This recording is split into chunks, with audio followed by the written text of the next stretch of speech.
बच्चों, आज मैं आपको प्रेमचंद के फटे जूते पाठ का सार बता रही हूँ। प्रेमचंद के फटे जूते एक व्यंग्य निबंध है। इसमें प्रेमचंद के फटे जूते को लक्ष्य करके देखो की दुर्दशा पर व्यंग्य किया है। जो व्यक्ति समाज को कुरीतियों पर ठोकर मारता है, समाज उसे बदले में क्या देता है, इसका वर्णन मार्मिक बन पड़ा है। प्रेमचंद एक चित्र में। लेखक के सामने प्रेमचंद और उसकी पत्नी का एक चित्र है।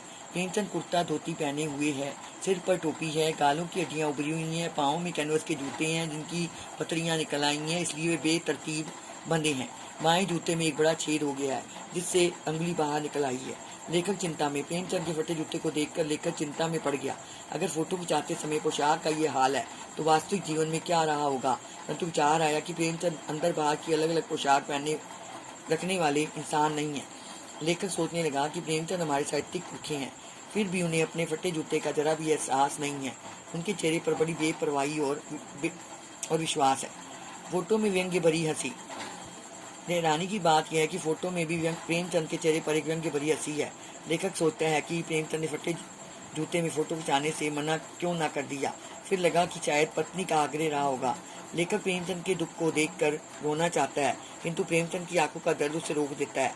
लेखक सोचता है कि लोग फोटो खिंचवाने के लिए कपड़े जूते क्या बीबी तक मांग लेते हैं, फिर प्रेमचंद ने ऐसा क्यों नहीं किया। प्रेमचंद के घिसे जूते।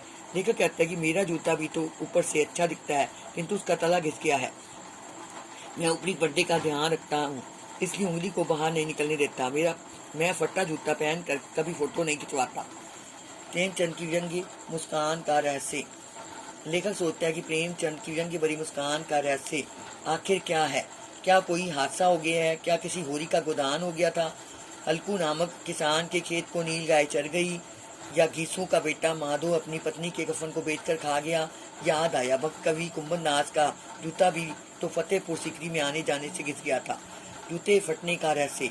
लेखक को बोध होता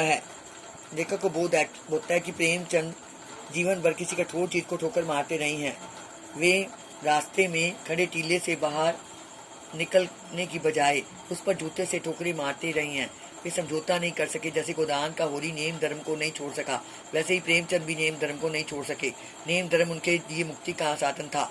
प्रेमचंद के पांव की उंगली मानो उसी वृणित जगह पर संकेत कर रही है जिस पर ठोकर मारकर उन्होंने अपने जूते फाड़े थे। वे अब भी उन लोगों पर हंस रहे हैं जो अपनी उंगली को ढकने की चिंता में तलवे घिसाए जा रहे हैं। लेखक ने कम से कम अपना पांव बचा लिया, परंतु लोग अपने तलवे का नाश कर रहे हैं। प्रश्न: प्रेमचंद के फटे जूते के लेखक का नाम?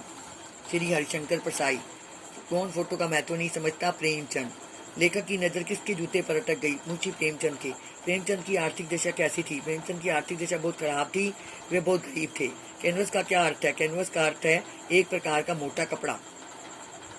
बच्चों, ये पाठ आपने याद करना और लिखना है।